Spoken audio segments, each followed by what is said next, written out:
चलो इधर बात सुनिए।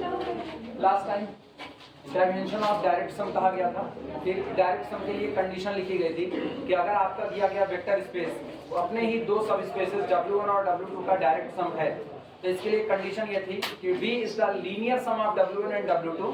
जो दो शर्तें आई थी, जिसमें से पहली शर्त थी कि अगर V को W1 और W2 का डायरेक्ट सम बनना है तो ऐसी तारीख में V is the linear sum of W1 and W2 होना चाहिए।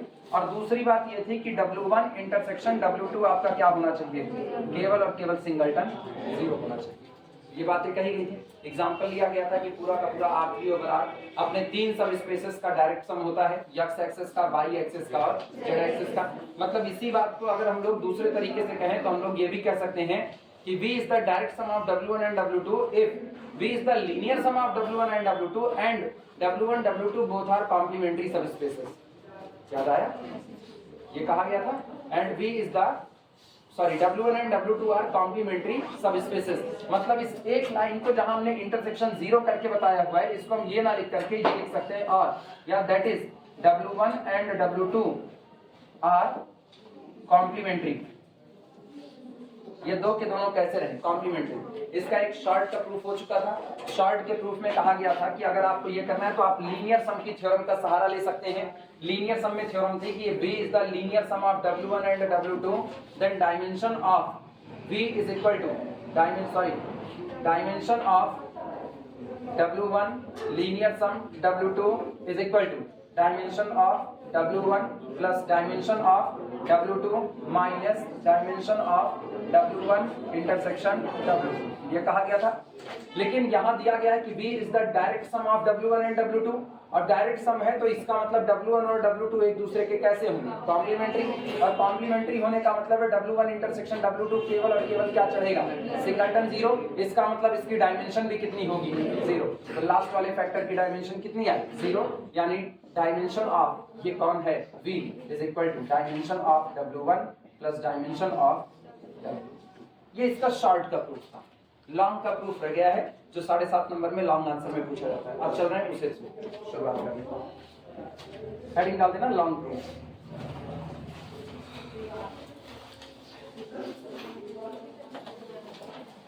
लॉन्ग प्रूफ पूछना है तो निश्चित तौर पर आपको दो सब स्पेसेस दिए गए हैं। पहला सब स्पेस कौन है, W1, दूसरा कौन है, W2। तो पहले तो इन दोनों की डायमेंशन को माना जाएगा।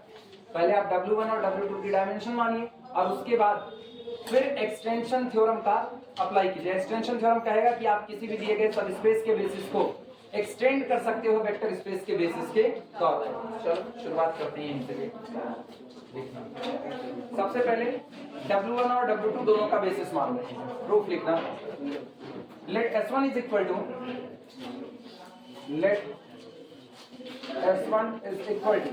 Collection of vector alpha 1 vector alpha 2 up to so on, इस तरीके से चलते हुए लास्ट में vector alpha m and S2 is equal to collection of vector beta 1 vector beta 2 और इस तरीके से चलते हुए up to so on vector beta l are basis of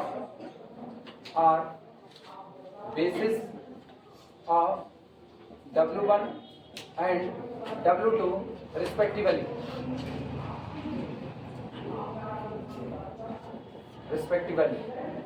हम ये मान रहे हैं कि माना S1 बेसिस है किसका, W1 का, और S2 बेसिस है किसका, W2। S1 में कुल कितने एलिमेंट आ रहे हैं, तो W1 की डायमेंशन कितनी हुई, S2 में कितने आ रहे हैं, तो W2 की डायमेंशन कितनी हुई, L। लिखते हैं, this implies that dimension of W1 is equal to m and dimension of W2 is equal to l।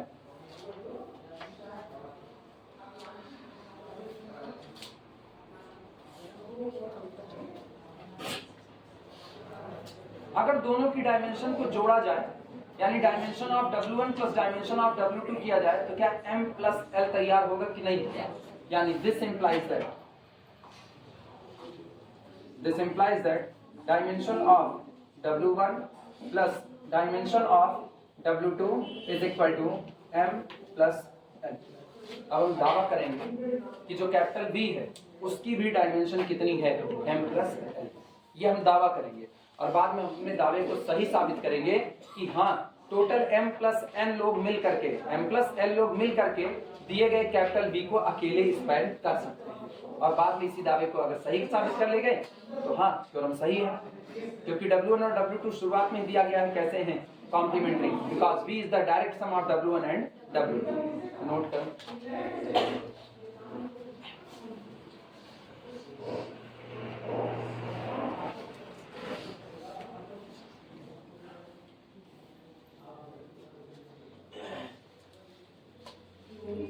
जो लोग गायब होना शुरू हो गए, बस आज सोमवार है, मंगल को 2 दिन और है, बृहस्पतिवार को इनको हमेशा के लिए गायब, अगर ये उस दिन गायब हो। ये याद रखना, हम पहले बता रहे हैं तुम टेस्ट में 0 नंबर पाओ मंजूर है, लेकिन तुम बैठोगे जरूर। तुमको कुछ नहीं है, तुम सादी कॉपी जमा कर दो वो भी चलेगा, नहीं आ रहा तुम सादी जमा करो चलेगा, गायब नहीं हो।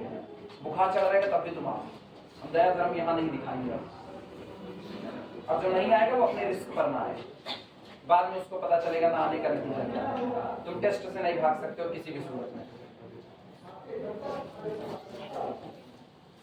और ग्रुप में मैसेज करके रीजन तो करता ही कोई नहीं बताएगा कि सर जी तबीयत खराब है, कि सर जी घर वाले कहीं भेज रहे हैं, नहीं, ग्रुप पे डिलीट कर देंगे पूरे तरीके से। हम सीधे इधर तो टहनी नहीं काटेंगे, जड़े काट देंगे फुर्सत एक बार में, क्योंकि अब इतने दिन के बाद हम एक टेस्ट लगाए उससे कोई नहीं गायब होता ना। जितने लोगों का रेपुटेशन खराब है गायब होने में, वो तो कतई नहीं गायब होंगे, ये याद रखना। Now we prove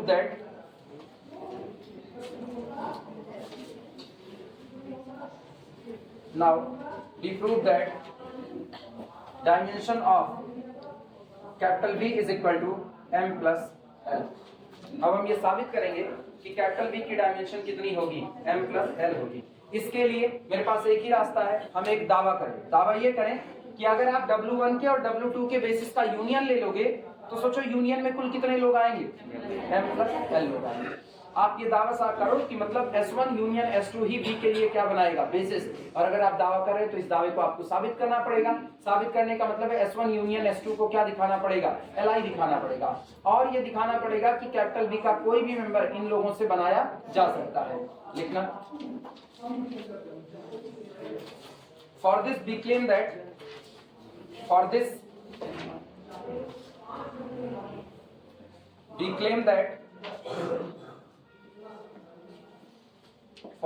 we claim that capital S is equal to S1 union S2 is a basis of capital V। इसके लिए हम ये साबित करेंगे, पहले तो दावा ही किया जाएगा कि S1 यूनियन S2 बेसिस है किसका, कैपिटल V का। और जब दावा कर दिए तो अपने दावे को अब सही साबित करके दिखाएंगे कि हाँ ये लोग उसके लिए बेसिस का काम करेंगे। जिसका पहला पड़ाव है S1 यूनियन S2, यानी कैपिटल S को क्या दिखाना, Li। तो पहली हेडिंग डाल देना, कैपिटल S इज Li। सबसे पहली heading capital S is Li।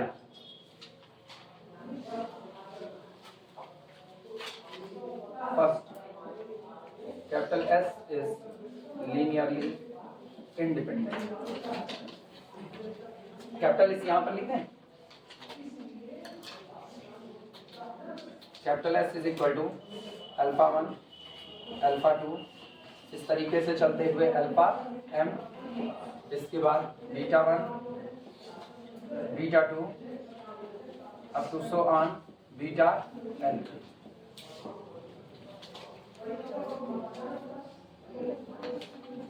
चलो शुरुआत किया जाए। हमको पता है अगर आप किसी सेट को Li दिखाना चाहते हो, किसी सेट को Li, तो उस सेट के वेक्टर का इस्तेमाल करते हुए जीरो वेक्टर को कंस्ट्रक्ट करने का केवल क्या तरीका होना चाहिए, एक, कि सारे के सारे कोफिशिएंट क्या भरे जाएं, 0। तो चलो एक काम करते हैं, कैपिटल S के एलिमेंट अल्फाज और बीटास को लेकर के 0 को प्रोड्यूस किया जाता है। और बाद में दिखाएंगे कि हमने जितने कोफिशिएंट का इस्तेमाल किया वो सारे कोफिशिएंट केवल और केवल कितने होंगे, 0 होंगे। उसके अलावा आपको कोई भी नॉन जीरो मिलने वाला नहीं है। चलो लिखने की शुरुआत करो। लिखना, लेट, माना let A1 α1 plus A2 α2 plus up to so on, plus last में कौन है AM αm plus B1 beta 1 plus B2 beta 2 और इस तरीके से चलते हुए plus so on plus BL beta L और बराबर कर दिया हमने कितना 0 vector. This is equal to 0। Note कर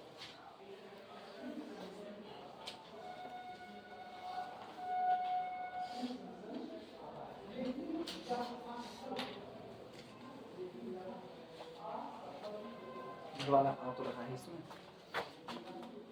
आ रहा है पूरा है। अब एक काम करो ना, जितने अल्फा वाले फैक्टर हैं उनको एक तरफ रोक लो और बीटा वाले फैक्टर को दूसरी तरफ भेज दो। तो बीटा वाले फैक्टर दूसरी तरफ जाएंगे तो नेगेटिव साइन के साथ जाएंगे। मतलब हम लोग इसको लिख सकते हैं दिस इंप्लाइज दैट, इधर सब लोग देखो यहाँ वापस इसको लिख सकते हैं A1 alpha 1 plus A2 alpha 2 plus up to so on plus AM alpha M is equal to minus बाहर ब्रैकेट के अंदर में B1 beta 1 plus B2 beta 2 और इस तरीके से चलते हुए plus so on plus BL beta L। जिन लोगों को अगर समझ अच्छी खासी होगी तो उनको इतनी बड़ी चीजें लिखने की कोई जरूरत नहीं है, वो दो टुकड़े में काम करके लिख सकते हैं।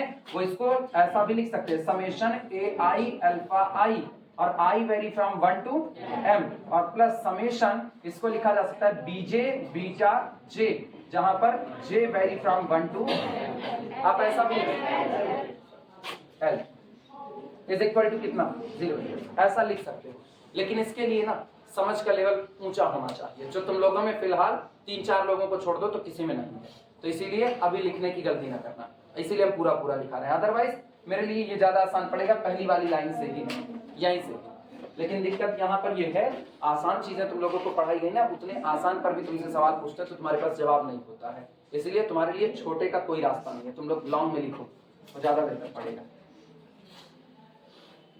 हमको ये कहते हुए तकलीफ होती है, लेकिन हाँ हम ही पढ़ाए हुए हैं और हम ही को पता चल रहा है कि तुम लोगों का और नहीं दिक्कत। रिवीजन के नाम पर 0 हो तुम लोग, रिवीजन तो किसी का भी नहीं हो रहा है।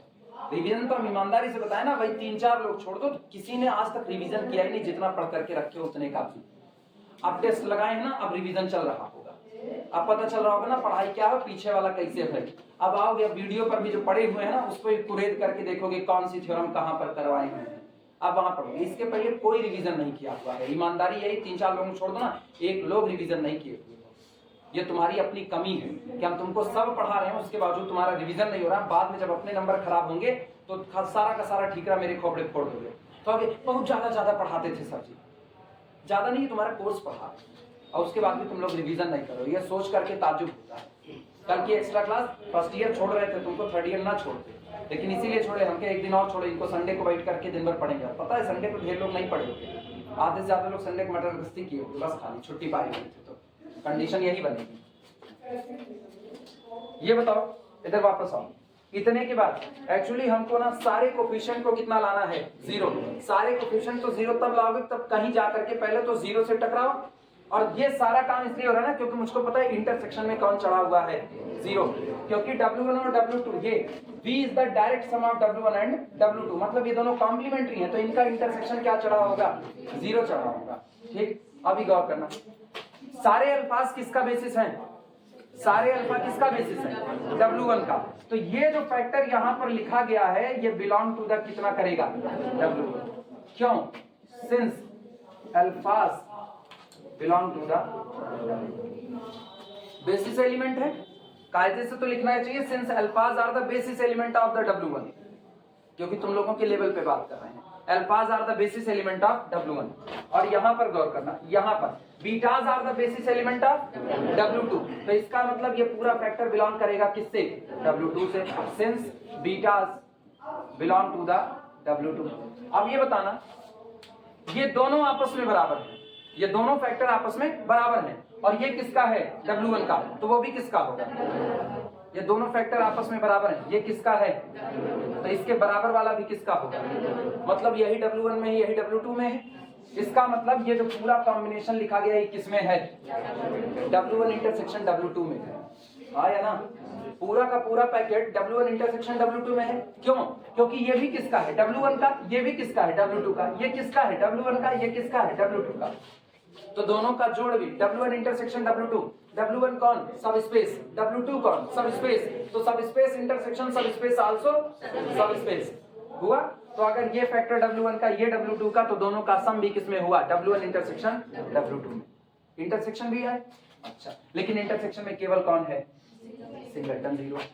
अलग अलग बात करें, अलग अलग, अब अलग अलग सुनना, ये फैक्टर किसमें और ये फैक्टर इसके बराबर है, तो यही फैक्टर किसमें, W2 में। इसका मतलब A1 alpha 1 plus A2 alpha 2 से लेकर के प्लस AM अल्फा M जो आपने लिखा हुआ है, ये किसका मेंबर है, W1 इंटरसेक्शन W2, लेकिन उसमें सिर्फ कौन मौजूद है, जीरो, तो this is equal to zero. लेकिन मुझको ये पता है अल्फा 1 से अल्फा M तक ये सारे के सारे लोग बेसिस एलिमेंट है किसके, तो बेसिस एलिमेंट से जीरो वेक्टर को बनाने के लिए बस एक रास्ता है, A1 बराबर A2 बराबर सो ऑन बराबर AM बराबर कितना, सारे इधर जीरो हो गए कि नहीं।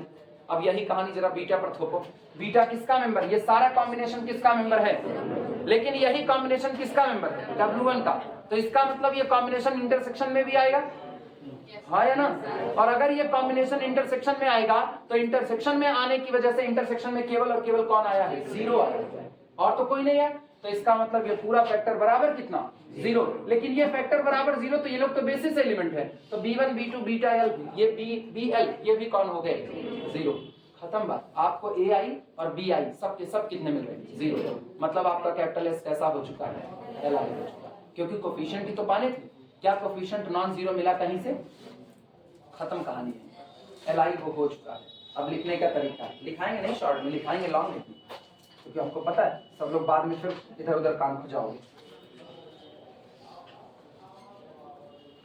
यहां तक लिख चुके हो सब लोग, यहां तक हो गया है, चलो इसके बाद लिखना, all since all alphas are basis elements of W1, चूंकि हम जानते हैं जितने भी अल्फाज यहाँ पर लिखे गए हैं, अल्फाज का मतलब अल्फा 1 अल्फा 2 अल्फा M, ये सारे के सारे लोग बेसिस एलिमेंट हैं किसके, W1 के। और अगर ये सारे लोग बेसिस एलिमेंट हैं W1 के, तो this implies that A1 alpha 1 plus A2 alpha 2 इस तरीके से चलते हुए प्लस AM अल्फा M ये किस में बिलोंग करेगा, W1। और अगर ये W1 में, तो इसकी तो वैल्यू मुझको पता है बीटा के टर्म में, इसकी वैल्यू कितनी है, इसकी वैल्यू है minus B1 beta 1 plus B2 beta 2 plus up to so on plus BL beta L, ये किसका मेंबर होगा, W1 का, W1 का। अभी इसके बराबर वाले से कर रहे हैं, ये W1 में है लेकिन इसकी वैल्यू ये है, तो इसका मतलब ये भी किसमें हुआ, W1 में हुआ। अपने को पहले इंटरसेक्शन की तरफ जाना है, इसे इक्वेशन नंबर 1 कह दो, जो अभी आया हुआ है, इसे इक्वेशन 1 कह दो।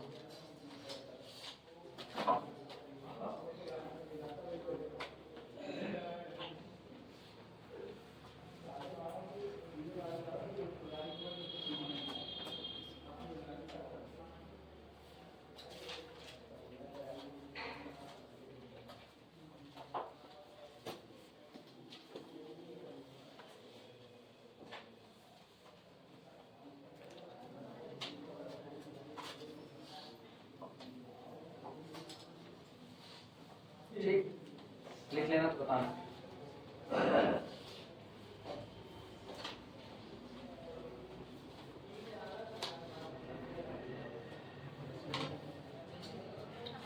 लिखें, हो गया सबका, लिखा है, लिखो लिखो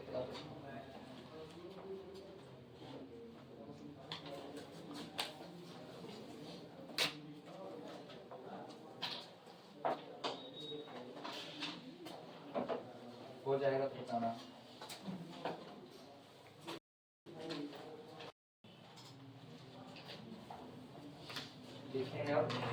Similarly, all betas are element of W2. Similarly,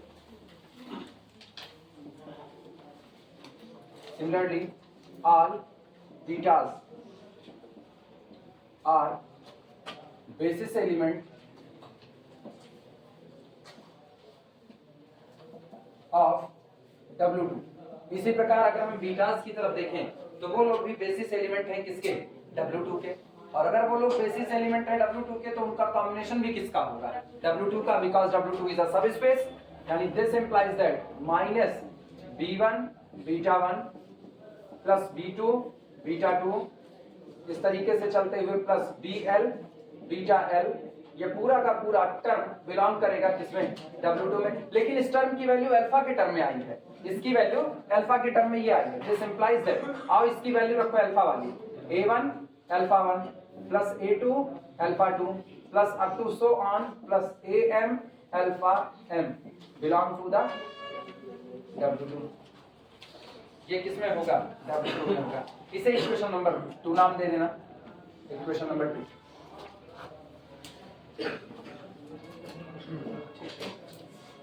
अब इक्वेशन 1 और 2 दोनों पर एक साथ निकालना। इक्वेशन 1 ये चीज, इस चीज का मतलब ये ऊपर वाली, ये किसमें है, W1 में।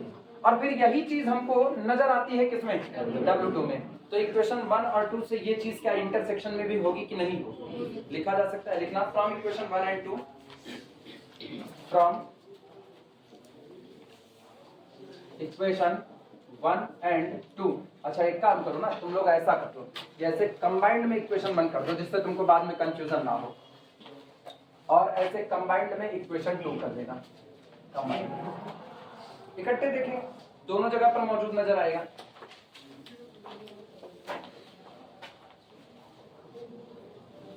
चलें शुरू करें, इधर देखना। अब इक्वेशन नंबर 1 में देखना, क्या अल्फाज का कॉम्बिनेशन W1 में नजर आ रहा है कि नहीं, और इक्वेशन 2 में क्या यही अल्फाज का कॉम्बिनेशन W2 में आ रहा है कि नहीं। एक में ये वाला इक्वेशन, एक में ये नीचे वाला। तो इसका मतलब इक्वेशन 1 और 2 से A1 alpha 1 plus A2 alpha 2 से ले करके plus so on plus AM alpha M, ये आपका बिलोंग कर गया W1 में भी और किसमें, W2 में, मतलब इंटरसेक्शन। हाँ है ना। अगला देखना, इधर आना, ये बीटास का कॉम्बिनेशन क्या आपको W1 में नजर आ रहा है, और क्या यही बीटास का कॉम्बिनेशन आपको W2 में आ रहा है। तो जो दोनों में है वो इंटरसेक्शन में रहेगा। यानी this implies that minus B1 alpha 1 नहीं beta, B1 beta 1 and plus B2 beta 2 इस तरीके से चलते हुए प्लस BL बीटा L, ये बिलोंग करेगा W1 इंटरसेक्शन किसमें, W2। नोट करना।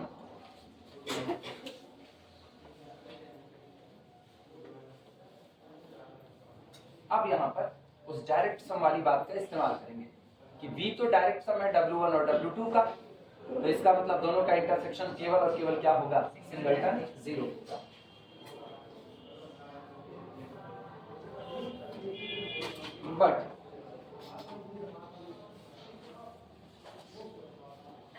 but V is equal to direct sum of W1 and W2. This implies that W1 intersection W2 is equal to only singleton 0. इसलिए केवल और केवल क्या होगा, सिंगलटन 0। एंड therefore, और इसलिए, अच्छा उधर का हटाएंगे, पीछे वालों दिखने में दिक्कत होगी।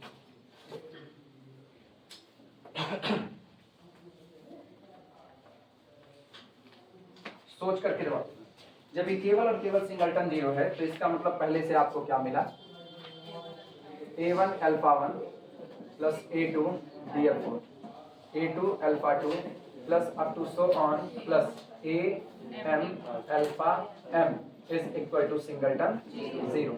ठीक, एंड माइनस वाला हटा ही दे, माइनस हटा दे चलेगा। तो B1 beta 1 plus B2 beta 2 plus up to so on plus BL beta L is equal to 0 vector. क्योंकि दोनों ही इंटरसेक्शन में है इसलिए दोनों ही अलग अलग कितने हो जाएंगे, 0। लेकिन यहां से मुझको पता है all alphas and betas are the basis element of W1 and W2। Alphas किसके बेसिस हैं, W1 के। तो बेसिस से ये बताओ, क्या आपने बेसिस एलिमेंट से लीनियर कॉम्बिनेशन से 0 बनाया है, कई तरीका होगा। एक तरीका, सारे कोफिशिएंट क्या चढ़ेंगे, 0। क्या यहाँ आपने बीटास की वजह से 0 बनाया है, लेकिन betas are the basis element of W2, और बेसिस एलिमेंट से 0 वेक्टर को बनाने का तरीका, एक तरीका, सारे कोफिशिएंट कितने भरे जाएं, 0। यानी सारे के सारे AI भी कैसे हो गए, 0, सारे BI भी कैसे हो गए, 0। और सोचो सारे ए आई सारे बी आई जीरो हो गए, इसका मतलब कैपिटल यस के एलिमेंट से जीरो को बनाने का क्या तरीका आया, एक तरीका, वो भी कैसा हो गया, एल आई हो गया। यहां लिख रहे हैं बट, अब पहले देख लेना क्या लिखना, but all alphas and betas are basis elements of W1 and W2 respectively. So इसलिए A1 बराबर A2 बराबर so on बराबर AM बराबर कितना 0 एंड B1 बराबर B2 बराबर so on बराबर BL बराबर कितना 0। दिस implies that A1 बराबर A2 बराबर so on बराबर AM बराबर B1 बराबर B2 बराबर so on बराबर BL बराबर कितना 0। This implies that capital S must be linearly, capital S हर हाल में कैसा हो गया, एल आई। ये कनेक्ट कर पाए क्यों कैपिटल एस को एल आई किए, क्योंकि हमने एक इक्वेशन तैयार किया है जिस इक्वेशन में हमने लिखा हुआ है A1 alpha 1 plus A2 alpha 2 plus so on plus AM alpha M plus B1 beta 1 plus B2 beta 2 plus so on plus BL beta L is equal to 0 vector. मिला कि नहीं? जहां हेडिंग डाले थे एस इज एल आई वहीं पर ये combination था। इसका मतलब सारे अल्फा सारे बीटा को एक साथ जिस दिन लाओगे उनसे भी 0 वेक्टर को बनाने का क्या तरीका आया, एक तरीका। और वो तरीका केवल और केवल क्या हो सकता है, सारे कोफिशिएंट क्या रखना, 0। सारे कोफिशिएंट 0 रखने का मतलब सारे अल्फा सारे बीटा एक दूसरे से इंडिपेंडेंट है, और ये एक दूसरे से इंडिपेंडेंट है मतलब जिसमें ये पड़े होंगे वो सेट भी कैसा हुआ, एल आई हुआ। और वो सेट कौन था, कैपिटल एस था। एक ही सेट कैपिटल एस है जिसमें अल्फा बीटा सारे नजर आ रहे हैं, और वो सेट कैसा है, एल आई है। तो कैपिटल एस एल आई बन चुका है। स्पैन और दिखाने मेरा काम हो गया, नोट करो।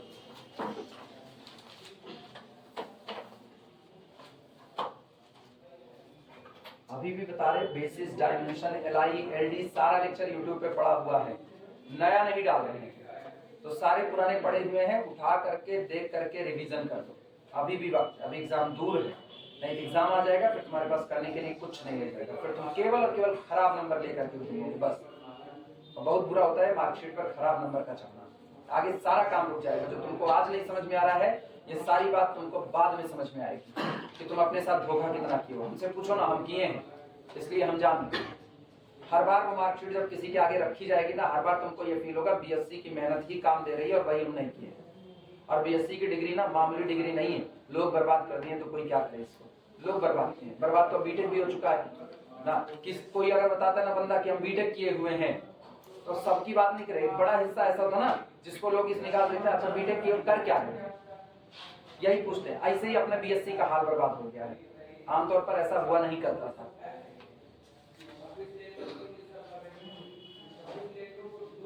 बाद में तो बेरोजगारों की भीड़ निकल ही रही है। हम भी बेरोजगार हैं, हम भी बेरोजगार हैं, क्योंकि सोसाइटी में रोजगार का मतलब क्या, सरकारी नौकरी। सोसाइटी मतलब वही होता है, वास्तविकता मतलब वही है यार। इतना फाइट है कंपटीशन में ना। 10 सीट निकलेगी, 10 सीट पे 10 लाख फॉर्म पड़ जाएंगे, और उसके बीच में से कोई सेलेक्ट हो रहा है तो ऑब्वियस सी बात है भाई, दिमाग तो चलाया होता तभी सेलेक्ट हुआ, मेहनत किया है और आप पीछे हो। तो रियलिटी एक्सेप्ट करना ज्यादा बेहतर होता है इन कंपैरिजन एक धोखे में जीना कि हम ही टैलेंटेड हैं। हम इस धोखे में नहीं जीते और तुमको इस धोखे में जीने नहीं देंगे।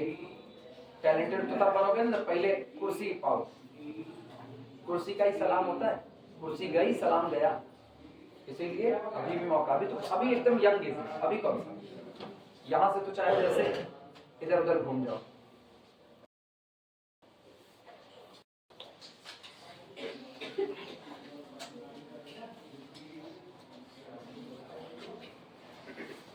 कितने तक हो जाएगा बताना।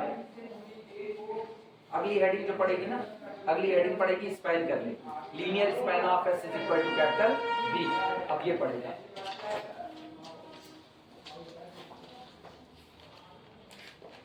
अगली हेडिंग होगी linear span of S is equal to capital B. ये हटा दें, उधर का पड़ा रहेगा, ये हटा दें।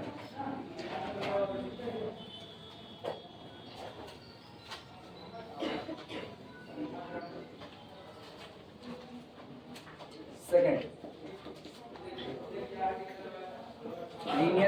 Of S is equal to capital B. चलो इनकी बात अपने लोग करेंगे क्या ना, ये दिखाने के लिए linear span of S is equal to capital V का मतलब होता है ना कि पूरा का पूरा जो आपका यस है ये अकेले कैपिटल वी के किसी भी मेंबर को अपने कॉम्बिनेशन में लिख सकता है अकेले, मतलब इसको किसी और की जरूरत नहीं पड़ने वाली है। आप इसका एक मेंबर उठाओगे वो इनके मेंबर अल्फाज और बीटास से बनाया जा सकता है, आप इसका अगला मेंबर उठाओगे वो भी इसके अल्फाज और बीटास से बनाया जा सकता है, मतलब आप इसका कोई भी मेंबर उठाओगे वो सारे अल्फाज और बीटास का इस्तेमाल करके बनाया जा सकता है।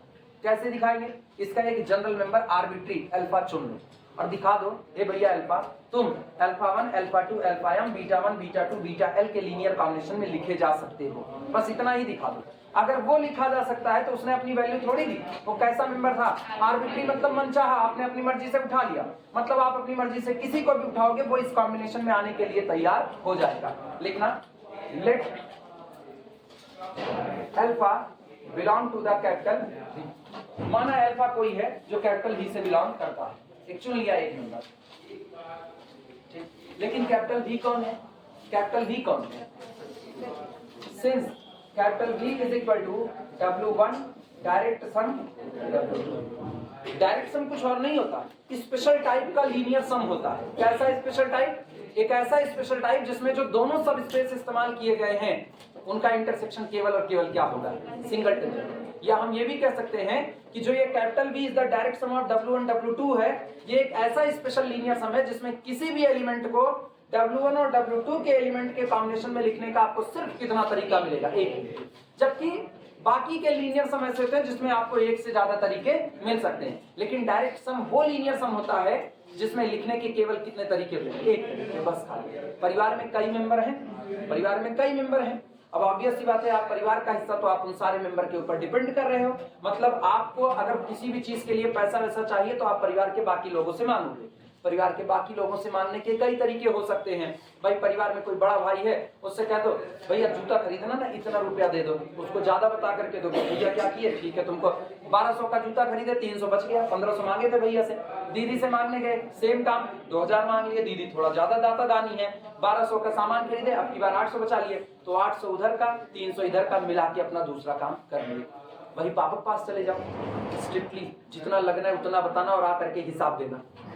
कितना तरीका भाई, एक तरीका बस खाली, और तरीका नहीं। अब कोई भी सामान खरीदना है तो पापा की वजह से उस सामान को खरीदने केवल क्या तरीका है, एक तरीका, क्योंकि वो बहुत स्ट्रिक्ट है, जितना पैसा दिया उसका आना पाई हिसाब ले रहे हैं। लेकिन हो तो तुम भी उनके लीनियर सम में ही, लेकिन वो लीनियर सम एक स्पेशल टाइप का लीनियर सम है जो आपको रिटर्न में लिखने के कई मौके दे रहा है, एक तरीका बस, एक से ज्यादा नहीं दे रहा है, जबकि बाकी लोग आपको एक से ज्यादा तरीके दे रहे हैं। तो सेम कंडीशन यहाँ से, जो डायरेक्ट सम है वो भी एक स्पेशल टाइप का लीनियर सम है, बस ऐसा लीनियर सम है जो कहता है कि अगर अब आपको किसी भी मेंबर को W1 और W2 के एलिमेंट में लिखना है तो आपके पास केवल कितना तरीका होगा, एक तरीका बस, एक से ज्यादा तरीका नहीं होगा। तो इसका मतलब this implies that capital V is equal to linear sum of W1 and, हाँ है ना, क्योंकि डायरेक्ट सम की डेफिनेशन में आपने ये लिखा है कि W1 direct sum W2 is equal to V है, तो इसका मतलब है कि W1 V is the linear sum of W1 and W2 and W1 intersection W2 is equal to singleton 0। हम वहां पर वो दूसरी बात नहीं लिख रहे कि W1 intersection W2 is equal to singleton 0, ये नहीं लिख रहे, क्योंकि इसी का इस्तेमाल करके हम लोग ये LI प्रूव कर चुके हैं, तो उसका इस्तेमाल बस यहीं तक था। अब यहाँ पर आना, दिस इंप्लाइज दैट, इसका मतलब क्या हुआ, इधर सुनो, इसका मतलब क्या हुआ, this implies that alpha belong to the W1 linear sum, हाँ या ना, लिख सकते हैं। और इसका मतलब क्या हुआ, this implies that alpha is equal to some element of W1 plus some element of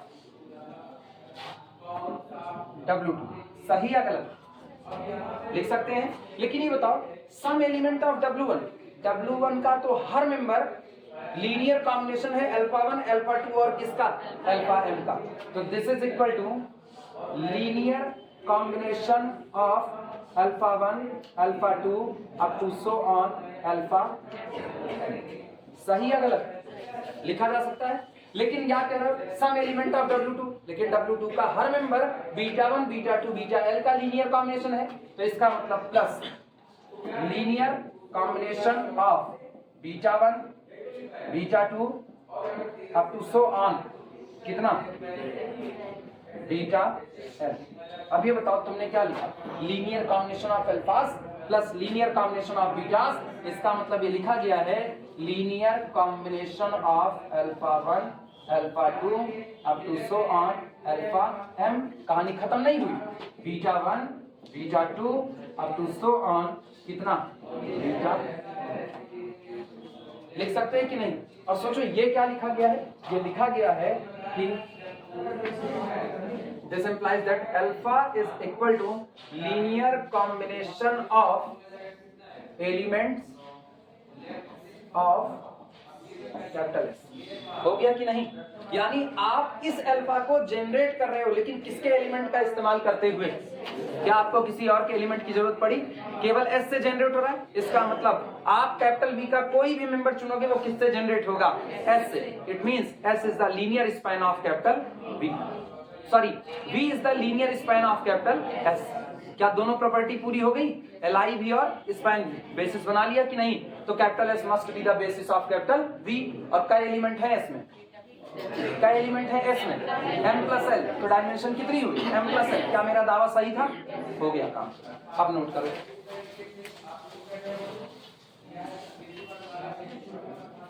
last line हम यहीं पर लिख दे रहे हैं, Therefore linear span of S is equal to capital V। So capital S is a basis of capital V and hence dimension of capital V is equal to M plus N।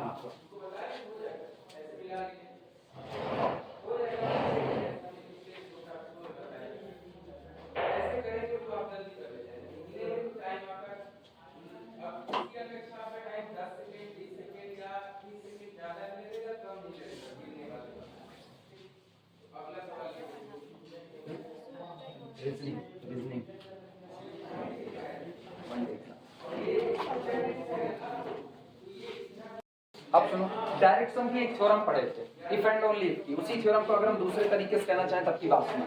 हम लोगों ने theorem पढ़ी कि capital V is the direct sum of W1 and W2 if and only if. केवल और केवल तब, पहली बात capital V is the linear sum of W1 and W2, and दूसरी बात W1 intersection W2 is equal to कितना? Singleton. ये पढ़े थे क्या? इसी बात को अगर हम ऐसा कहें तो ये नहीं लिखा गया है, this implies that dimension of capital V is equal to dimension of W1 plus dimension of W2। क्या यही लिखा गया है कि नहीं लिखा गया? सही। अच्छा, क्या ये नहीं लिखा गया? This implies that dimension of W1 intersection W2 is equal to, ये लिखा गया है। तो अगर इसी थ्योरम को, मतलब इस एक बात को अगर हम दूसरे तरीके से कहना चाहें तो हम ये कह सकते हैं, capital V is the W1 direct sum W2 if and only if, केवल और केवल तब अगर dimension of V is equal to dimension of W1 plus dimension of W2 and dimension of W1 intersection W2 is equal to singleton. खत्म। ये भी कह सकते हैं थ्योरम को, चाहे इस तरीके से कहो चाहे इस तरीके से, बात सेम है। अगर आपको ये दिखाना है कि कैपिटल V अपने ही दो सब स्पेसेस W1 और W2 का डायरेक्ट सम है, तो आप ये दिखा दो कैपिटल V की डायमेंशन निकाल लो, W1 की डायमेंशन निकाल लो, W2 की डायमेंशन निकाल लो, और आप ये कहते हो कि कैपिटल V की डायमेंशन जो है वो W1 W2 की डायमेंशन के जोड़ के बराबर है एक बार, और आप W1 इंटरसेक्शन W2 क्या दिखा दो? 0, या इंटरसेक्शन की डायमेंशन को क्या दिखा दो? 0। यही बात हो गई कि नहीं होगी? आपको ये लीनियर सम दिखाने की कोई जरूरत नहीं है, आप सीधे डायमेंशन से खेल रहे हैं। हाँ या ना? रिमार्क में लिख लो, रिमार्क रिमार्क पे लिखना। इनको ऑन कर दिया जाए, ऑन तो है। रिमार्क में सिंस अब यही बात ये वाली लिखना, सिंस करके ये बात लिखना जो यहाँ ब्रैकेट में लिखे हुए हैं।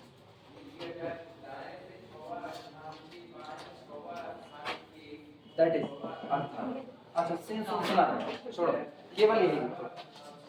v is equal to this is that is this, पूरा लिख डालो। हाँ, इफ करके लिखो, जो मर्जी सोचो, रिमार्क करके v is the w1 direct sum w2 if and only if v is equal to direct sum linear sum of w1 and w2 and w1 intersection w2 is equal to singleton zero, that is, इसी बात को आप ऐसे भी कह सकते हो dimension के बेसिस पर। यहाँ आपने जो कुछ भी कहा है सेट के बेसिस पर कहा है, मतलब सब स्पेस के बेसिस पर, और यहाँ आप जो कर रहे हो वो केवल डायमेंशन के तौर पर बात कर रहे हो। मतलब ये बात सेट में कही गई है, ये बात नंबर में कही गई है, अंतर है दोनों में। ये बात सेट में कही गई, W1 कौन है, सेट है, W2 कौन है, सेट है, दोनों का इंटरसेक्शन कौन है, सेट है। तो यहाँ हर बात सेट के रिस्पेक्ट में कर रहे हो, और यहाँ हर बात आप नंबर के रिस्पेक्ट में, क्योंकि डायमेंशन ऑफ V कौन है, number, dimension of W1 number, dimension of W2 number, dimension of W1 intersection W2 number, हर बात यहाँ सेट में, वहां नंबर में। कंफ्यूज हो क्या लिखने में? कौन सा? ये बॉक्स वाले लिख लिए, दैट इज, अब ये वाले लिख लो, मतलब चाहे ये कहो चाहे ये कहो, दैट इज करके उसे लिख लो।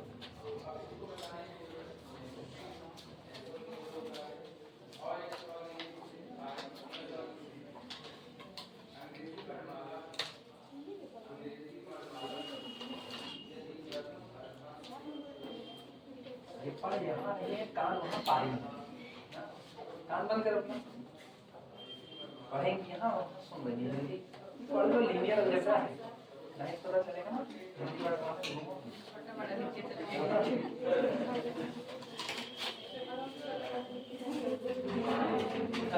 वहाँ पूछेगा डायरेक्ट सम, ये कहेंगे प्रथम अक्षर आ है, का होगा,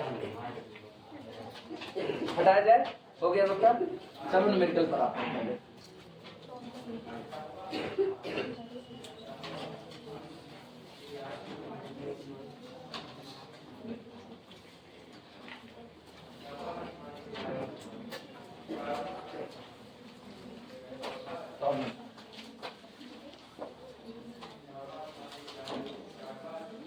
प्रॉब्लम है, for which of the pair of subspaces, for which of the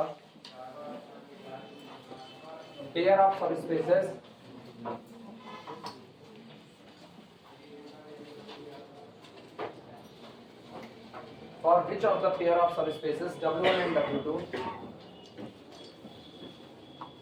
behave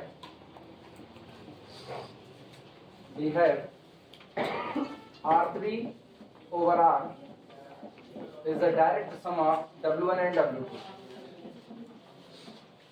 W1 and W2, पहला दिया जा रहा है W1 is equal to collection of x, y, z such that x plus y plus z is equal to 0। दूसरा 2x plus 3y plus 4z, 2x plus 3y plus 4z is equal to 0, comma 5x plus 7y plus 9z, 5x plus 7y plus 9z is equal to 0। W2 is equal to collection of x, y, z such that 5x plus 6y plus 7z is equal to 0। पहला pair. दूसरा क्या जा रहा है, दूसरा W1 is equal to collection of A such that A belong to the real number set capital R, और W2 आपको दिया जा रहा है 0 B C such that B comma C belong to the real number set capital R। तीसरा एक लिख लेना, थर्ड दिया जा रहा है W1 is equal to x, y, z, x, y, z such that x plus y plus z is equal to 0, x plus y plus z is equal to 0।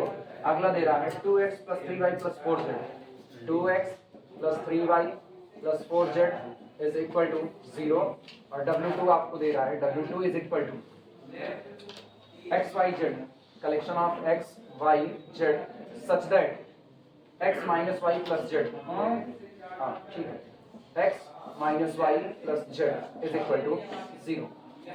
पहले तुम लोग न्यूमेरिकल लिखो, फिर हम बता रहे हैं न्यूमेरिकल कर क्या रहा है, आपको करना क्या है।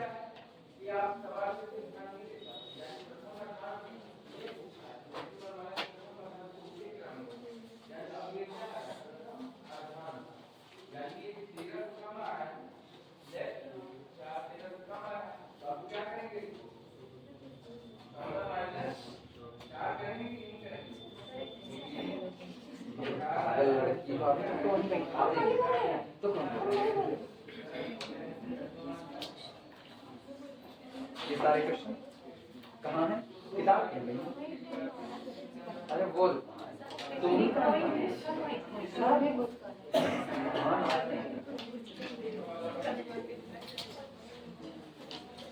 हम नहीं सुन रहे।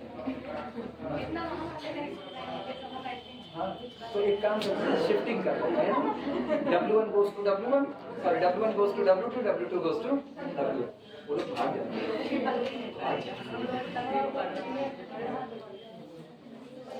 इतना कठिन नहीं जितना तुम लोग इस पे दहाड़े मार के और तुम लोग हरदम इसको ऐसा देखते हो ना जैसे लगता है दूसरी दुनिया मंगल से आई है। इतना कठिन नहीं है। एक तो तुमको हम आसान आसान करके पढ़ा रहे हैं, फिर भी तुमको जाने का कठिन लगता है। तुमको दूसरा कौन लिया जगह पाता तुम्हारी कादर था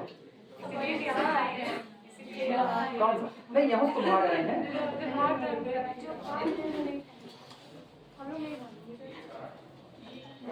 अब कोई बाहर भी नहीं सकता, बाहर नहीं गया अब भागो।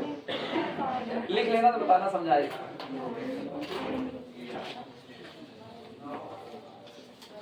अब भाग ही होंगे, खतरनाक सिचुएशन में चले जाएंगे।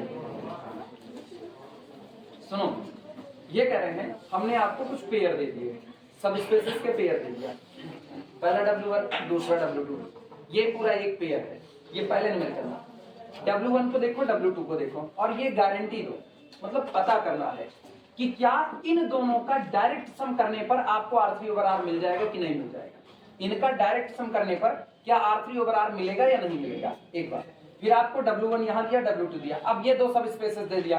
अब कह रहा है इन दोनों सब स्पेस का डायरेक्ट सम करने पर क्या आपको R3/R मिलेगा कि नहीं। R3/R का मतलब समझ रहे हो ना, ये दुनिया x axis y axis z axis, ये कौन ओरिजिन, पूरा x y z एक्सेस, ये पूरा का पूरा R3/R है। इसको बनाना है। कह रहे क्या ये पूरा का पूरा केवल इन दोनों के डायरेक्ट सम में आ जाएगा कि नहीं आ जाएगा, क्या इनके डायरेक्ट सम में वो बन जाएगा कि नहीं, क्या इनके डायरेक्ट सम में ये बन जाएगा या नहीं बन जाएगा। इतनी बातें हैं और अभी भी जो रिमार्क किए ना, इसी रिमार्क के आधार पर काम करेंगे। सबसे पहला काम R3/R की डायमेंशन कोई मुझको बताए, 3 होगा। इसकी डायमेंशन 3 है तो मेरे पास 2 काम है करने को। एक काम हम इनकी और इनकी अलग अलग डायमेंशन निकालेंगे। खुदा न खास्ता ये तो दिख रहा है कि आप केवल और केवल इनको सेटिस्फाई कर रहे हो। कितना प्रतिबंध सेटिस्फाई कर रहे हो, एक, केवल और केवल एक सेटिस्फाई कर रहे हो, ठीक। अच्छा आर्बिट्री कांस्टेंट से अगर हम गिनना चाहें, आर्बिट्री कांस्टेंट आप कितने इस्तेमाल करो, गौर करो, जेड को रोको एक्स वाई को उधर भेज दो, जेड को रोको एक्स वाई उधर भेज दो, तो नंबर ऑफ आर्बिट्री कांस्टेंट कितने इस्तेमाल हो रहे हैं, 2। ये गौर करना, ये क्या बनेगा 7z is equal to -5x -6y। आपकी जो मर्जी आप एक्स वाई रखो, जेड डिपेंड कर रहा है दोनों पर कि नहीं, जेड 2 लोगों पर डिपेंड कर रहा है। तो इसकी डायमेंशन कितनी हो गई, 2 हो गई। इसकी डायमेंशन अगर 1 हो जाए, मान लो खुदा ना खास्ता इसकी डायमेंशन 1 हो जाए तो 2 1 3 जोड़ तो बैठ गया। रिमार्क का पहला काम हो गया। रिमार्क का पहला काम है dimension of b is equal to dimension of W1 plus dimension of W2, ये हो गया। फिर मेरा अगला काम क्या होगा, इनका क्या निकालना पड़ेगा, इंटरसेक्शन, और मुझको साबित करना है कि इंटरसेक्शन जो आएगा उसमें केवल और केवल कौन आएगा, सिंगल। अगर ऐसा हुआ तो हाँ गारंटी है इन दोनों के डायरेक्ट सम में कौन शामिल हो जाएगा, R3/R आ जाएगा। लेकिन पता ये चला इसकी भी डायमेंशन कितनी आ गई, 2। उसकी डायमेंशन कितनी है, 2 आई। तो सोचो 2 2 4 पार कर गया कि नहीं कर गया, नहीं हुआ। अच्छा मान लो खुदा ना खास्ता इसकी भी डायमेंशन, अच्छा इसकी तो 2 ही आएगी, इसकी 2 ही आएगी, इसकी एक के अलावा 2 आई, ठीक है, और कुछ नहीं, ठीक है। यही अभी फिलहाल ये इन पर आना। इसकी डायमेंशन कैसी नजर आ रही है, इसकी अभी कैसे, मान लो गलती से, मान लो गलती से 1 आई, और मान लो इसकी भी कितनी आ गई, एक। 1 + 1 कितने तक पहुंचे, पहुंचना कहां तक था, तो इंटरसेक्शन चेक करने की कोई नीड नहीं है। लेकिन खुदा न खास्ता इसकी डायमेंशन कितनी आ गई और इसकी कितनी आ गई, 1, तो 2 1 3, पहुंच गए 3 तक। अब आप इंटरसेक्शन की तरफ जाओगे और इंटरसेक्शन भी क्या आना चाहिए, सिंगलटन 0, मतलब इंटरसेक्शन की डायमेंशन क्या आनी चाहिए, 0। तब आप कह दोगे इन दोनों के डायरेक्ट सम में वो शामिल हो जाएगा। पल्ले पड़ा काम कैसे करना है, हमको 1 by 1 dimension of W1, dimension of W2 and dimension of W1 intersection W2, ये तीनों डायमेंशन पता करनी है। और मेरा केवल और केवल दिमाग एक जगह पर रहेगा कि डायमेंशन ऑफ W1 और डायमेंशन ऑफ W2 को ऐड करने पर कितना आना चाहिए, 3, और इंटरसेक्शन की डायमेंशन कितनी आनी चाहिए, 0। तब हम कह देंगे कि हाँ आप डायरेक्ट सम हो, अदरवाइज नहीं। इनके अलावा एक भी कंडीशन गड़बड़ हुई तो आप डायरेक्ट सम नहीं बना सकते। समझ आई बातें सबको, चले किया जाए। चलो अभी मुझको नहीं पता कुछ भी, हम नहीं जानते किसकी डायमेंशन क्या है, पूरा मिटा दे, सब लोग लिख चुके हो, जगह चाहिए ना।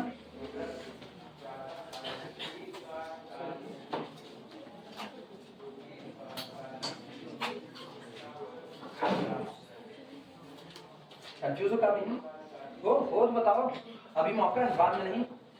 वीडियो थोड़ी डालेंगे दोबारा समझ लो, नहीं वीडियो नहीं मिलेगा ना। और भागो ना, भागना बंद करना है सबका, हम लोग बहुत भागने हैं ना।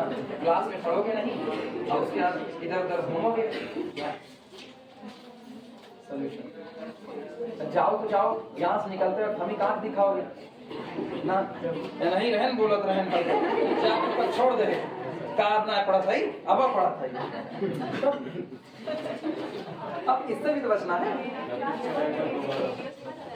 आओ पहले इंटरसेक्शन तैयार करते हैं, W1 इंटरसेक्शन W2। ये बताओ इंटरसेक्शन में कौन आएगा, जो W1 की भी शर्तों को मानेगा और W2 की भी। तो सारी शर्त एक में गबड़, एक में मिला दो सारी शर्त। यानी पहला लिख रहे हैं W1 intersection W2 is equal to collection of X Y Z such that intersection में R3 ओवर R के वो मेंबर आएंगे जो W1 की भी शर्त को मानेंगे और W2 की भी शर्त को मानेंगे। तो W1 की शर्त बोलो, तीनों शर्त कौन कौन सी थी, आप बोलते जाओ। X + Y + Z is equal to, और क्या था 2X + 3Y + 4Z is equal to, और क्या थी 5X + 7Y + 9Z is equal to 0। अब W2 की शर्त बोलो, 5X + 6Y + 7Z is equal to, ये आपका W1 इंटरसेक्शन। हमने क्या दिया, इंटरसेक्शन में केवल और केवल वो लोग आएंगे जो W1 की भी शर्त को मानेंगे। W1 की कहते कितनी शर्त हुई, 3, और W2 की कितनी, 1। तो अब आपको क्या शर्त माननी है, 4 शर्त। जो इन चारों शर्तों को जो पॉइंट सेटिस्फाई करेगा वो W1 के भी पॉइंट को सेटिस्फाई कर रहा है और W2 के भी, तो इसका मतलब वो किसका हिस्सा होगा, इंटरसेक्शन का। और मुझको क्या निकालना है, इंटरसेक्शन का डायमेंशन निकालना है। पहले ये नोट करो, तो चलो डायमेंशन निकालते हैं। डायमेंशन कैसे होता है याद है, dimension of main vector space minus number of independent restrictions. तो चलो पता करते हैं ना, ये 4 रेस्ट्रिक्शंस दी गई है 3 वेरिएबल में। सोचो क्या है, 4 रेस्ट्रिक्शंस 3 वेरिएबल में, मतलब अधिकतम कितने इंडिपेंडेंट हो सकती हैं शर्तें, 3, इससे ज्यादा नहीं हो सकती। चलो निकालते हैं। नाउ इसी सिस्टम को सॉल्व करने पता चलेगा। अब हम सिस्टम लिख रहे हैं, x + y + z is equal to 0, 2x + 3y + 4z is equal to 0, 5x + 7y + 9z is equal to 0, 5x + 6y + 7z is equal to 0 in matrix form, in matrix form. चलो इनको matrix के form में तैयार करते हैं। Matrix के form में ये बनेगा 1, याद है कैसे बनता था, पहला कॉलम किससे, x से, तो 1 2 5 5, अगला 1 3 7 6, अगला 1 4 9 7। यहाँ वेरिएबल कौन, x y z। और बराबर कितना 0 0 0 4 बार 0 रहेगा, 3 बार रहेगा। हाँ, अभी मर्ज करोगे ना रो की संख्या है। और वैसे इसका ऑर्डर कितना है 4 क्रॉस 3, उसका 3 क्रॉस 1, तो रिजल्ट का 4 क्रॉस 1। चलो इंडिपेंडेंट पता करने के लिए क्या तैयार करते हैं ऑगमेंटेड, याद आया? दिस इंप्लाइज दैट ऑगमेंटेड तैयार करें। सब लोग जानते हो, किसी को बोर्ड की तरफ देखने की जरूरत नहीं, अपना काम खुद कर सकते हो, अपना काम स्वयं करें। 1 4 9 7 0 0 0 0। चलो दिस इज इक्विवेलेंट। मेरे ख्याल से सबको ऑपरेशन पता है। पहला पाइवॉट है, नीचे वाले को क्या किया जाए 0 किया जाए। तो पहला तो 1 1 1 0 ये रहा। 2 1 के 2, 2 में से 2 गए 0, 2 1 के 2, 3 में से 2 गए 1, 2 1 के 2, 4 में से 2 गए 2, ये कितना 0।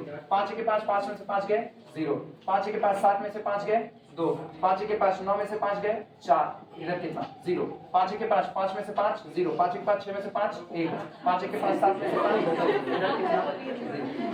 खत्म हो गया।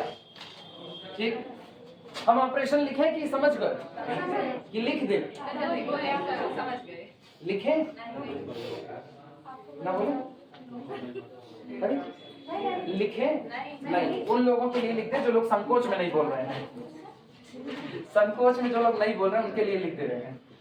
होता है ना, हम भी ऐसे ही थे, हमको भी नहीं आता था, मास्टर पढ़ दिया खड़खड़ खड़खड़, हम भी नहीं समझ पाए बोले क्या हो। R2 goes to R2 minus 2 times of the R1। हालांकि इतना मैट्रिक्स पढ़ाने के बाद ये काम गड़बड़ है अगर तुम लोग ना जान पाए। R3 goes to, हम यहाँ नीचे लिख रहे हैं, जिनको दिक्कत होगी थोड़ा मेहनत करके देखेंगे, उठ करके इसको देख लेना। R3 minus 5 times of the R1। सब लिखोगे, बताए सब लिखोगे, सब लोग चिरकुट हो ना अभी। R4 goes to R4 minus 5 times of the R1। ये 3 ऑपरेशन लगा है। अब ये पाई नॉट है और ये पाई नॉट है। चलिए, अब मेरे ख्याल से सब लोगों को पता है, सिर्फ 2 पहली और दूसरी रो पाई नॉट बनेगी, बाकी सब 0। क्यों? 2 1 के 2, 2 में से 2 गए 0, 2 दूनी 4, 4 में से 4 गए 0, और सीधे सीधे घटा दो, ये भी कैसा 0, यानी 1 1 1 0 0 1 2 0 0 0 0 0 0 0 0 0। टिक टिक, यानी R3 goes to R3 में से घटाया गया है 2 गुना किसका R2 का, और R4 goes to सीधे सीधे R4 में से घटाया गया है किसको R2 को। कितने पाइवॉट आए 2 पाइवॉट। तो सोचो कितने रिस्ट्रिक्शन से इंडिपेंडेंट हैं 2 रिस्ट्रिक्शन। कितने इंडिपेंडेंट रिस्ट्रिक्शन 2 इंडिपेंडेंट। बस इसका मतलब मेन डायमेंशन कितनी 3, और 3 minus number of independent restriction 3 minus 2 that is 1। Intersection की डायमेंशन कितनी आई, आनी कितनी थी 0। क्या हमको आगे चेक करना है? खत्म, यहीं पर मामला रुक जाएगा। क्योंकि मुझको अगर आपको डायरेक्ट सम में जाना है तो इंटरसेक्शन की डायमेंशन सॉलिड कितनी आनी चाहिए 0 आनी चाहिए। बात ही खत्म है, यही लिख रहे हैं। This implies that number of independent restrictions is equal to 2। therefore dimension of W1 intersection W2 is equal to, यहाँ लिखे ऊपर therefore, ये सुनो, इसके बाद ना ये, इसके बाद ये वाली लाइन यहाँ लिखे therefore dimension of W1 intersection W2 is equal to dimension of R3 over R, R3 over R minus number of independent restrictions. This is equal to 3 minus 2, that is equal to 1, does not equal to 0. Therefore R3 over R, R3 over R is not the direct sum of W1 and W2। ये इनका direct sum नहीं हो सकता।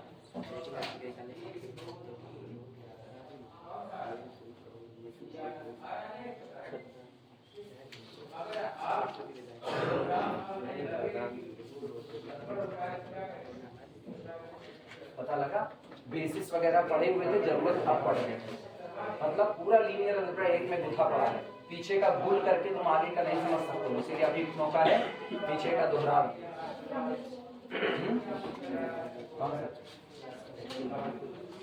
तब तक तो तुम लोग अभी स्पीड में दुखा, बृहस्पतिवार तक तो स्पीड देखना, एक टेस्ट बृहस्पतिवार को, अगला संडे तक कुछ भी लग सकता है। टेस्ट दो कि नहीं पढ़ोगे?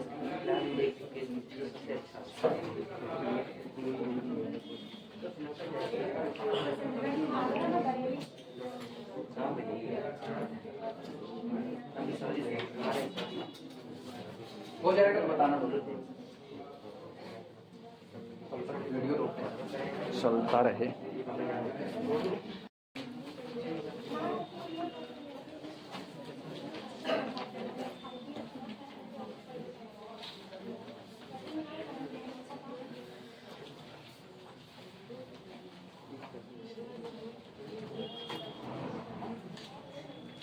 अच्छा, दूसरा लिखते हैं। दूसरा था, सेकंड है W1 is equal to collection of A such that A belong to the R। इसके बाद W2 है, W2 is equal to 0 B C such that B comma C belong to the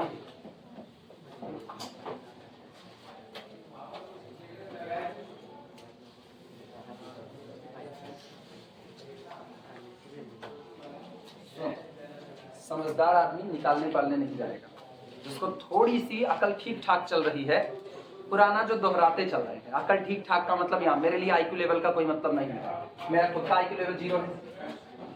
सुनो जरा इसको पहचानो, ये क्या है, ये क्या है, इसको पहचानो, ये कौन है। देखो या इसीलिए ना सवाल का जवाब ही बताएगा ना तुम अपनी अकल चलाए कितना। ये कौन है, ये कौन है, W1 कौन है? बात कुल्लू, W1 एक लाइन है, जिस लाइन पर X, Y, Z तीनों कैसे बैठे रहेंगे, हमेशा एक बराबर बैठे रहेंगे। इसका मतलब है कि W1 is the span of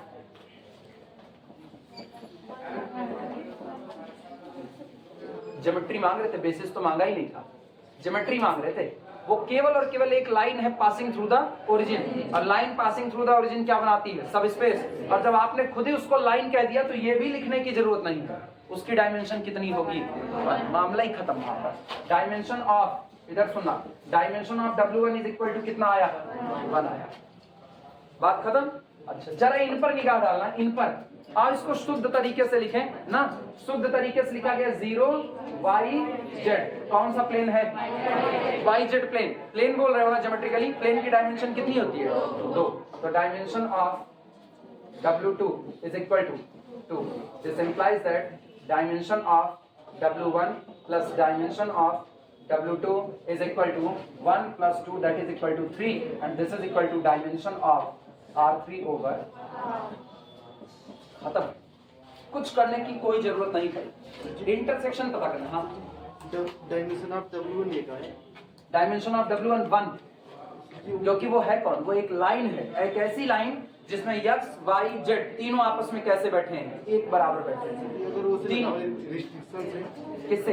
restriction से निकालना चाहो, रेस्ट्रिक्शन से निकाल लो, कोई दिक्कत नहीं। ये बताओ नंबर ऑफ आर्बिट्री कांस्टेंट कितने हैं? Number of arbitrary constant 1।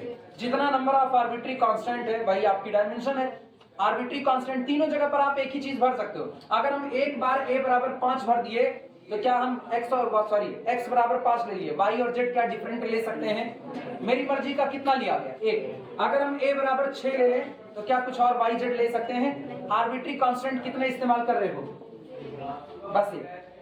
और आर्बिट्री कांस्टेंट जब आप केवल और केवल एक इस्तेमाल कर रहे हो तो इसका मतलब आपकी डायमेंशन भी कितनी चढ़ रही है? Number of arbitrary constant 1। पता चला? पता चला नहीं? और अगर वैसा लिखना चाहते हो स्पैन की भाषा में, तो स्पैन की भाषा में बिल्कुल आप इसको सुधार करके लिख सकते हो ऐसा, W1 is equal to collection of element of the type whose all 3 coordinates are the same। इसका मतलब है this is equal to such that A belong to R, this is equal to span of only one vector, कौन 1 1 1, तो basis भी कौन होगा 1 1। हाँ इनको बस अभी छोड़ रहे हैं, आखिरी सवाल चल रहा है, इसके बाद छोड़ रहे हैं तुरंत। ये 1 1 1 हुआ, कितने लोग मिलकर के स्पैन कर रहे हैं, एक लोग, तो इसकी डायमेंशन कितनी होगी 1, और ये तो साफ सुथरा वाईजेड प्लेन नजर आ रहा है, तो इसकी डायमेंशन कितनी हुई 2। कौन काम बढ़ाए बिना मतलब, कोई काम बढ़ाने की जरूरत नहीं। सवाल उठा इंटरसेक्शन का, आओ इंटरसेक्शन की बात कर लेते हैं। ये बताओ इंटरसेक्शन की बात सुनो, ये लिखा गया है 0 B C that is YZ plane का मेंबर, वाईजेड प्लेन का मेंबर। अब दिमाग चलाना, वाईजेड प्लेन के मेंबर पर ये कितना चढ़ चुका है, कभी नॉन जीरो हो सकता है, नहीं हो सकता, मतलब ये हमेशा कैसा रहेगा। तो जब इनको वाईजेड प्लेन के मेंबर को उस लाइन पर बैठना पड़ेगा, तो तीनों को क्या होना पड़ेगा एक बराबर, तीनों को क्या होना पड़ेगा एक बराबर, और तीनों एक बराबर होने का मतलब है ये अपनी वैल्यू दे चुका है, ये इनको बदलना पड़ेगा, ये नहीं बदलेगा, ये नहीं, इनको अपनी वैल्यू क्या करनी पड़ेगी 0 0 0। क्या इसके अलावा कुछ और भर के इसके बराबर ला सकते हो, मतलब इनके उनके इंटरसेक्शन में कौन चढ़ेगा सिंगलटन 0, और कुछ चढ़ने वाला है। सोचो एक लाइन है ऐसी, जो लाइन कह रही मेरे ऊपर जितने पॉइंट है वो सब आपस में कैसे रहेंगे बराबर, तो ऑब्वियस सी बात है 0 तो इस पर आएगा, तीनों आपस में एक बराबर रहने हैं, तो 0 0 0 तो इस लाइन पर आएगा, तो इसका मतलब ऑब्वियस सी बात है इसके पास 0 0 0 मौजूद है। इनके पास जो भी चढ़ेगा ये दोनों चाहे जय बार बराबर हो, लेकिन जब तक इसके बराबर नहीं होंगे तब तक इसका मेंबर नहीं है, और आगे का टर्म क्या बैठा है 0, तो एक ही दिन ये लोग बराबर होंगे, तब जब सब क्या चढ़ जाए 0, तो इनके इंटरसेक्शन में कौन आया सिंगलटन 0, डायमेंशन क्या बनी 0, बन गया कि नहीं बन गया। इसका मतलब हाँ दूसरे वाले में capital R3/R is the direct sum of W1 and W2 बन सकता है, ठीक है। लिखने का काम, और तीसरा वाला जो दिए हैं होमवर्क के तौर पर तुमको शाम तक ग्रुप में अपलोड करो, शाम तक टेस्ट है, ठीक। इसको लिखने का, हाँ टेस्ट चालू है, ऐसे ही टेस्ट चलेगा, लिखने का काम तुम्हारे जिम्मे है, लैंग्वेज सोचो खुद से, और जो तीसरा वाला दिए हुए हैं, तीसरा वाला सब लगा करके बॉयज अपने ग्रुप में गर्ल्स अपने ग्रुप में अपलोड करें, इसके अलावा कोई रास्ता नहीं है।